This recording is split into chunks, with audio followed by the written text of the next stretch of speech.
A nossa entrevistada de hoje é a Leila Ribeiro.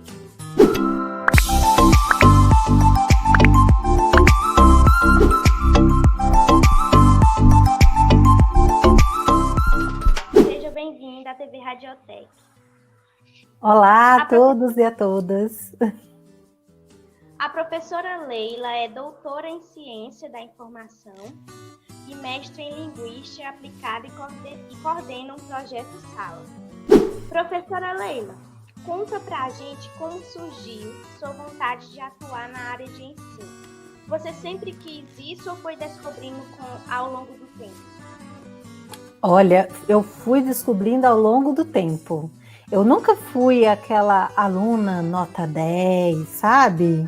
Pelo contrário, eu sempre fui aquela aluna que contava os pontos para passar naquele semestre, naquele bimestre. Mas eu sempre gostei de aprender. Sempre foi uma coisa que eu gostava de aprender, de fazer coisas, e eu era muito boa em ensinar as pessoas a aprender. Então, com o tempo, eu fui entendendo que isso era uma habilidade que eu tinha muito boa, e eu fui me descobrindo apaixonada por algumas coisas, como, por exemplo, língua inglesa, e eu acabei indo parar para ser professora de língua inglesa, depois de ter um super trauma, inclusive, na escola, de achar que eu nunca ia aprender inglês, e de repente estava eu lá, sendo professora de inglês. E foi só o começo de tudo, que hoje eu trabalho com formação de educadores, e não só de educadores, mas também na área corporativa também. Eu levo bastante coisa, bastante projetos, inclusive com a sala, que você citou aí. Você já atuou em sala de aula? Já, eu atuei em todos os segmentos, inclusive, desde o ensino infantil até o ensino universitário. Já passei ensino fundamental 1, 2, ensino médio. Então eu fui passando por todas essas áreas e eu gosto de todas elas. Cada um tem um jeitinho diferente. A professora Leila tem trabalhado em projetos de ensino. Inclusive, recentemente lançou um livro, Aprenda, Desaprenda e Reaprenda.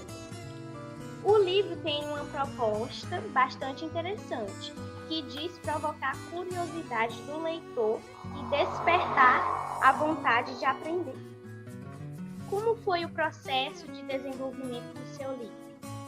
Olha, Jennifer, livro é uma coisa que eu nunca tinha feito antes. Eu sou uma pesquisadora, já fiz dissertações, já fiz teses, mas livro era a minha primeira vez.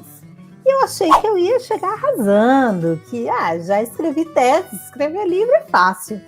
E quando, de repente, eu me vi aprendendo, desaprendendo e reaprendendo com o livro. Porque é totalmente diferente, é um mundo totalmente diferente. O livro tem uma linguagem que é diferente, que é própria de um livro, que você precisa ser mais acessível, que foi, por exemplo, quando eu começo a pensar ali, né, que eu sou uma escritora, mas eu sou uma escritora na área acadêmica, então para um livro mais comercial, um livro popular, essa linguagem tem que ser mais leve, então você muda essa linguagem para ela ser cada vez mais acessível. A forma, os pedaços de cada livro, né, de cada etapa, como que você constrói coisas, porque ele é baseado na minha dissertação de mestrado em design, né? E só que ele não tem nenhuma, essa relação é bem diferente. Então, coisas que estavam, por exemplo, lá no final da minha dissertação, eu tive que trazer para o começo, por exemplo, do livro. Então, tem também essa formatação que muda bastante. Então, foi uma alegria, porque eu tive pessoas ótimas junto comigo, que foi a minha editora, a editora Pipa, e pessoas, e um livro nunca se faz sozinho.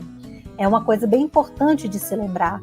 Então, assim, eu sou a autora do livro, mas tem as pessoas que fizeram todo esse desenho gráfico do livro, né, que fizeram a identidade do livro, que foi o Walter Matos, o Yuri. Tem ainda, eu tive uma consultora nessa área da linguagem para o livro, que foi a Jaqueline Lafofa. Eu tive a editora, né, a editora Pipa, que tem toda a formatação, como que você leva isso para o mercado, como que você faz para oferecer para as pessoas. Então são muitas etapas no livro até que ele chegue até as pessoas. E é um processo muito de descoberta e de muita delícia também de descobrir aí como se faz um livro. O seu livro fala em um método chamado ensino híbrido. Pode explicar para nós o que é e como funciona? Sim, não é bem no livro que fala o ensino híbrido, mas o ensino, eu falo, tem perspectivas que tem dele sobre o ensino híbrido. Na verdade, o ensino híbrido, que é o que todos nós estamos experimentando hoje, devido à pandemia, e aí a gente teve que mudar os nossos hábitos, né, de diversas formas, inclusive as formas como a gente tem aula, né, a forma como vocês, inclusive até vocês, né, da Radiotech, estão fazendo uma forma diferente agora de como faz uma entrevista com as pessoas e tudo mais. O ensino híbrido é isso, é quando você traz essa coisa de juntar esses dois lados, que seria o lado presencial, né, e o lado que é o online. Agora, nesse momento, a gente tem vivido muito um ensino remoto, né, onde tem um pedaço que você faz aqui ao vivo com os alunos, outro pedaço que ele vai fazer sozinho, depois num grupo e outras formas. Então, o ensino híbrido, ele é uma forma também de você aprender de uma maneira diferente, que você não estava acostumado a aprender daquela outra maneira, dessa maneira, né? Você tinha outras formas de aprender, e agora você tem esse jeito de aprender que quebra com o que você estava acostumado de fazer antes, né?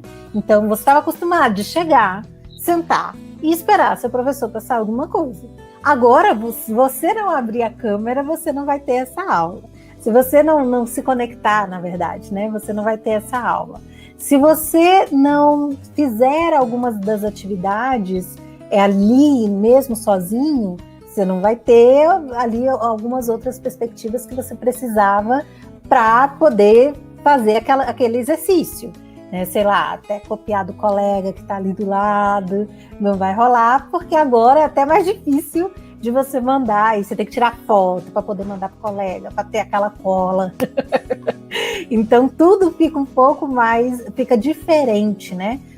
Uma coisa que é importante a gente falar é que não tem um ensino que é melhor ou pior do que o outro. São coisas diferentes. E que a gente está experimentando essas coisas diferentes. Que muitas pessoas falam assim, eu estou detestando ter aula online.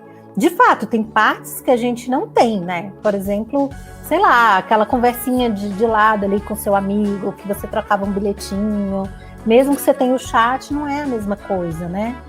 A coisa do intervalo, né? De estar todo mundo junto. Mas tem outras coisas no online que também você não tinha no presencial. Né, que são essas possibilidades de você juntar pessoas de outros lugares do mundo no mesmo lugar. Então, eu agora, ou do mundo ou do Brasil, né? Eu agora estou em Brasília, né? E você está aí no Piauí, não é isso? E aí a gente está distante, mas a gente está perto, né? Agora nesse momento. Então, são coisas diferentes, são possibilidades diferentes que a gente tem em cada um desses lugares.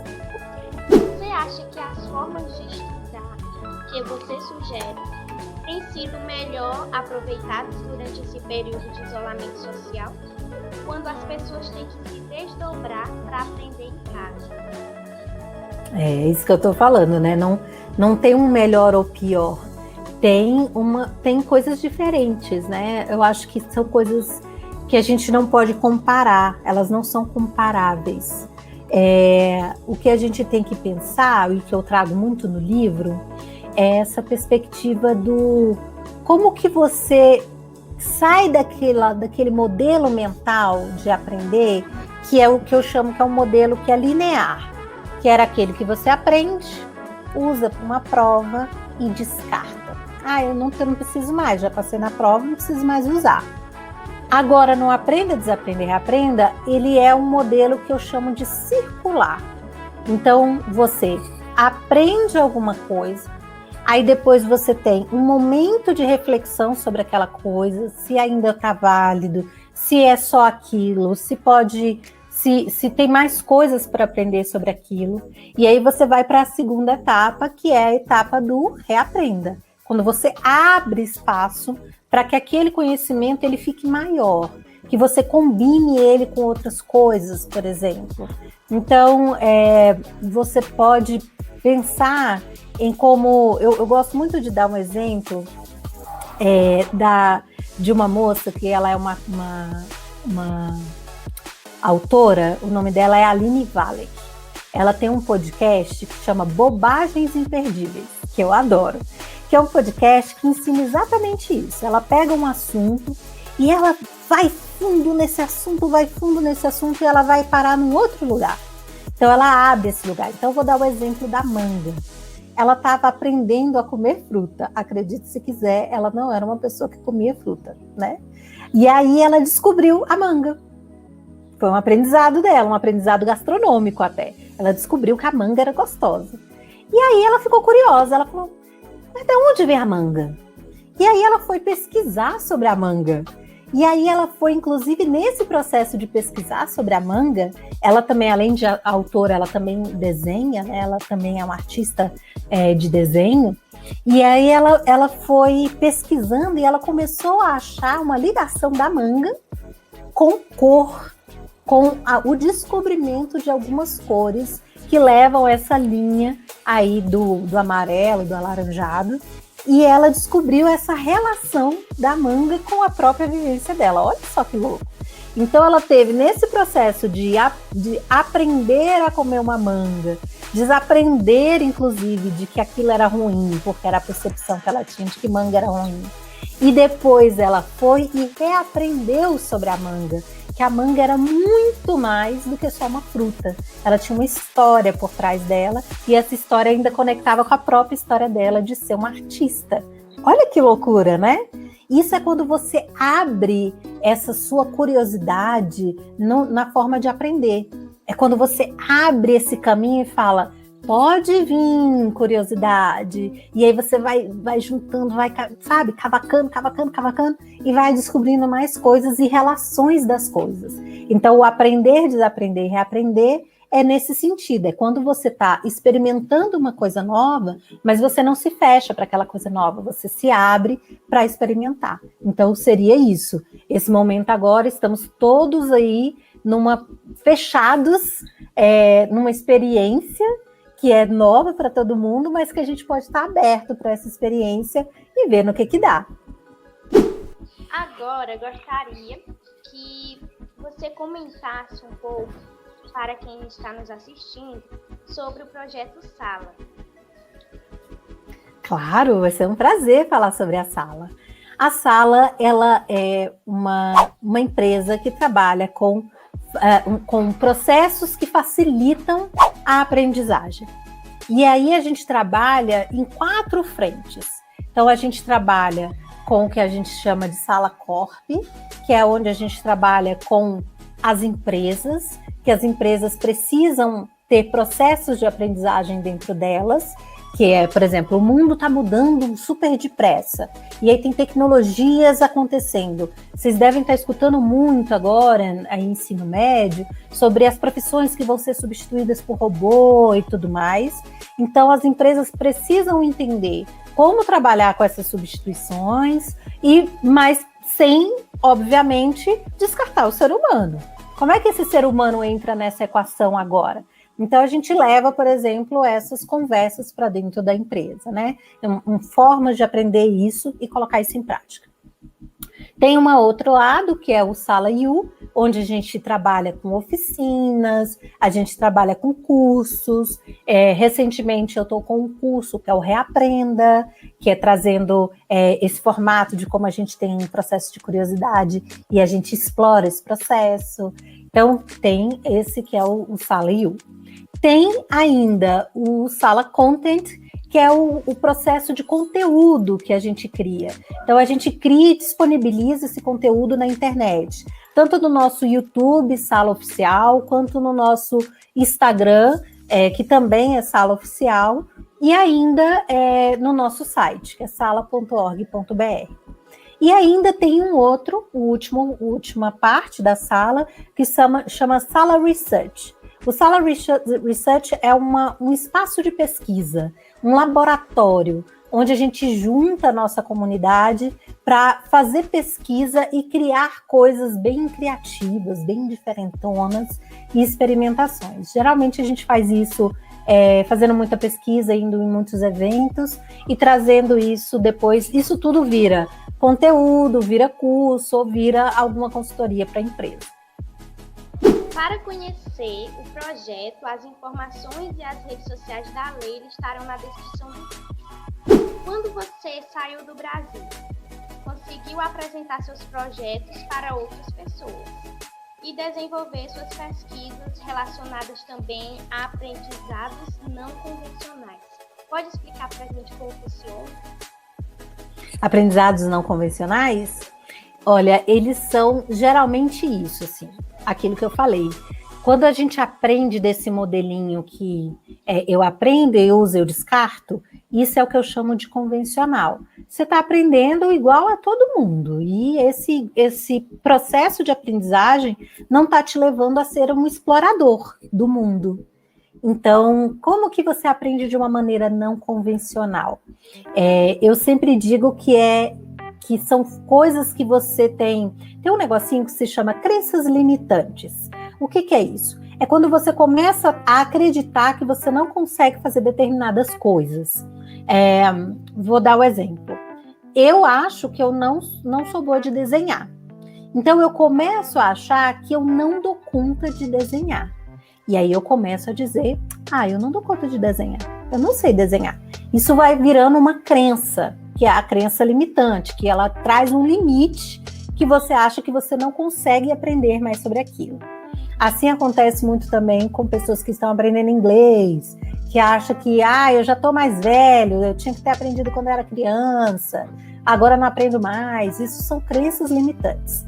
Então, o que eu fiz? Eu, por exemplo, tenho uma crença limitante que eu não sei desenhar. Qual é uma forma não convencional de aprender? É eu ir ali e explorar essa minha crença limitante.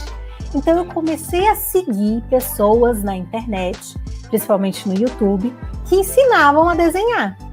Eu falei, vamos tentar ver se eu consigo mesmo? E como eu não tinha grana para pagar curso de desenho, eu falei, vamos no YouTube, que lá é de graça, pelo menos, né? E aí eu peguei, ia descobrindo essas pessoas e ia fazendo esses exercícios. O meu desenho, eu comecei a perceber que ele tem a característica de ser o meu desenho, meu jeitinho de desenhar. E eu não posso me comparar, por exemplo, a quem já é um super artista, que teve diversas aulas de desenho, 1, 2 e 3, aulas de cores e tudo mais, mas isso não quer dizer que eu desenhe menos do que ele. Quer dizer que eu tenho menos prática e que eu estou aprendendo agora, nesse momento. Então, você começa a ter um modelo mental de pensar diferente sobre os seus processos de aprendizagem. Então, você começa a explorar até aquilo que te causa um certo medo, que esse meu medo, por exemplo, era de desenhar. E você vai descobrindo habilidades incríveis que você tem. Que eu achava que, por exemplo, eu não conseguia desenhar... eu só conseguia desenhar bonequinhos de palito, sabe? Eu achava que eu não ia sair daquilo ali. E, de repente, eu estava desenhando um boneco, um desenho japonês, não sei se você já ouviu falar, chama Totoro. Ele é gordinho, assim, bem bonitinho.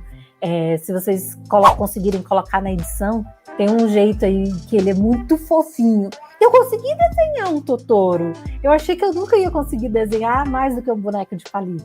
Então você vai descobrindo coisas e você vai ficando mais interessado cada vez mais em se desafiar e conhecer coisas novas. Qual foi a experiência mais marcante que você já vivenciou no Brasil e no exterior?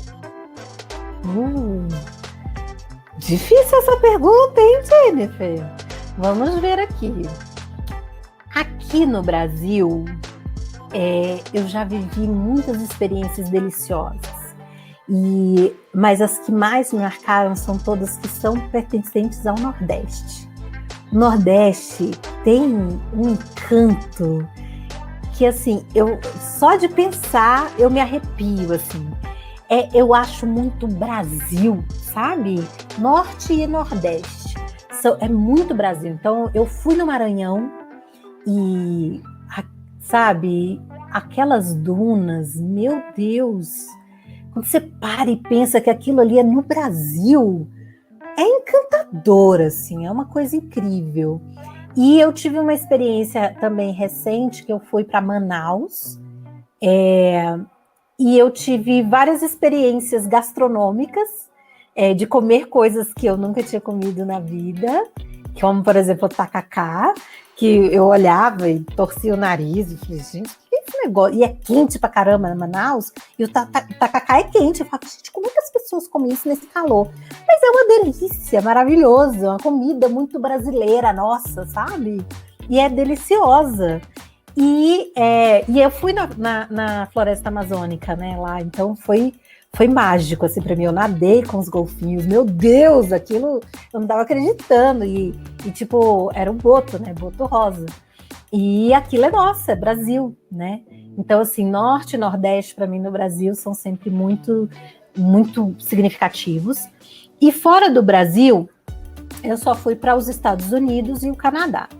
Então, as experiências que eu tive nos Estados Unidos, eu inclusive mapeei algumas delas no nosso canal no YouTube, que é Sala Oficial. Lá tem uma playlist que se chama Mapping. Essa playlist é um mapa que eu fiz de coisas bem interessantes que eu descobri por lá. E uma das coisas mais interessantes, tem muita coisa legal, mas uma das mais interessantes é uma montanha que se chama Salvation Mountain. Ela fica no meio do deserto. E essa montanha, ela foi pintada à mão por uma única pessoa. Tem noção disso? Que uma pessoa foi para o meio do deserto com latas de tinta e foi pintar uma montanha sozinho. E o desenho dessa montanha é todo com palavras de amor que ele retirava, por exemplo, da Bíblia e tudo mais, e colocava lá. Então eu achei assim muito bonito assim a história por trás dessa montanha, sabe? Então foram experiências bem marcantes para mim. Para finalizar, gostaria que você deixasse uma mensagem para as pessoas que sentem desmotivadas a aprender, principalmente nessa situação que estamos. A mensagem que eu dou é: descubra suas paixões. Descubra coisa que você adora fazer e comece a explorar por ali. E principalmente, né, quando você estiver explorando, que você esteja aberto de todo o coração para receber aquelas experiências.